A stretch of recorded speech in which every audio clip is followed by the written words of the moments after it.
दोस्तों नमस्कार। अगर आपसे पूछा जाए कि अफगानिस्तान और पाकिस्तान दोनों में से किसके हालात ज्यादा खराब है तो जाहिर सी बात है कि आप अफगानिस्तान का नाम लेंगे, क्योंकि उसने सबसे ज्यादा बर्बादी देखी है। यहाँ तक कि इनके हालात आज भी इतने बदतर है कि इन्हें विश्व का कोई भी देश मान्यता नहीं देता, और इसी कारण ये ना तो किसी देश के साथ व्यापार कर पाते हैं और ना ही इनके राजनीतिक संबंध हैं। इसीलिए इनकी इकोनॉमी ना के बराबर है। वहीं पाकिस्तान की बात करें तो इनके संबंध चीन, अमेरिका व पश्चिमी देशों से है, जिनसे वो अरबों डॉलर की मदद लेता रहता है। लेकिन इन सब के बावजूद भी इसने बर्बादी के मामले में अफगानिस्तान को पीछे छोड़ दिया है। मैं ऐसा क्यों कह रहा हूँ, तो इसके पीछे हैं बड़े बड़े कारण, जिन पर हमारी आज की पोस्ट होने वाली है। दरअसल पिछले कुछ समय से पाकिस्तान के हालात कुछ सही नहीं चल रहे। वहाँ कुछ दिनों से कर्फ्यू जैसा माहौल बना हुआ है। वहाँ की दुकानें, बिजनेस सब ठप है, और इसका कारण है वहाँ की जनता का विरोध। और इस विरोध के कारणों की बात करें तो पहला है वहाँ बिजली का न आना, और दूसरा बिजली के भारी भरकम बिलों का आना।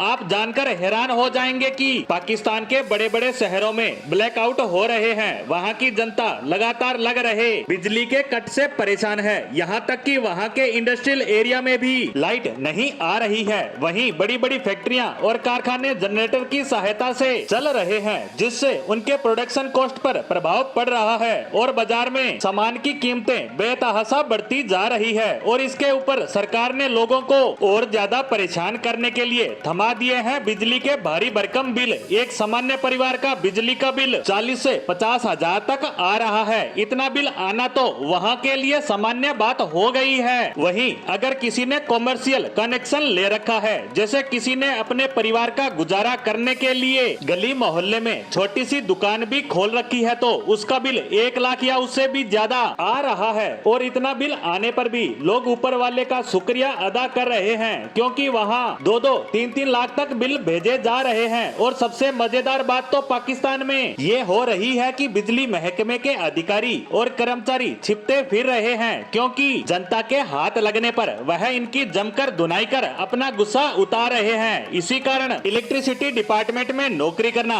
इस वक्त पाकिस्तान में सबसे खतरनाक काम हो गया है, क्योंकि इसका कर्मचारी अपनी गली में तो पिटने से बच सकता है, क्योंकि वहाँ उनके जानकार हैं, लेकिन दूसरी गली में वह नहीं पिटेगा, इसकी कोई गारंटी नहीं है। ये तो थे वहाँ के बिजली के हालात। अब पाकिस्तान की इकोनॉमी की बात करें तो उसकी स्थिति भी इतनी ज्यादा बदतर हो चुकी है कि इन्फ्लेशन 50% के भी पार चला गया है। ये वहाँ का ऑफिशियल आंकड़ा है। असली आंकड़ा तो इससे कहीं ज्यादा होगा। उदाहरण के रूप में बात करें तो इस वक्त भारत में 4 से 5% इन्फ्लेशन है, और दुनिया में भी लगभग यह इसी लेवल पर रहता है। और अगर यह 1% भी बढ़ जाता है तो भारत जैसे देश में तो धरने प्रदर्शन शुरू हो जाते हैं। विपक्षी पार्टियां कोहराम मचाना शुरू कर देती है। लेकिन पाकिस्तान में तो यह 50% से भी ऊपर निकल गया है। वहीं पाकिस्तानी सेना ने अब ऐलान कर दिया है कि देश की इकोनॉमी को वह संभालेंगे। इससे आपको अंदाजा लग गया होगा कि जब बड़े बड़े इकोनॉमिस्ट देश को नहीं संभाल पा रहे हैं तो सेना कौन सी मूली उखाड़ लेगी। वहीं इन सब हालातों के बीच एक और बड़ी खबर आई है, और वो आई है अफगानिस्तान की तरफ से। उन्होंने अपने नागरिकों को हिदायत दी है कि वह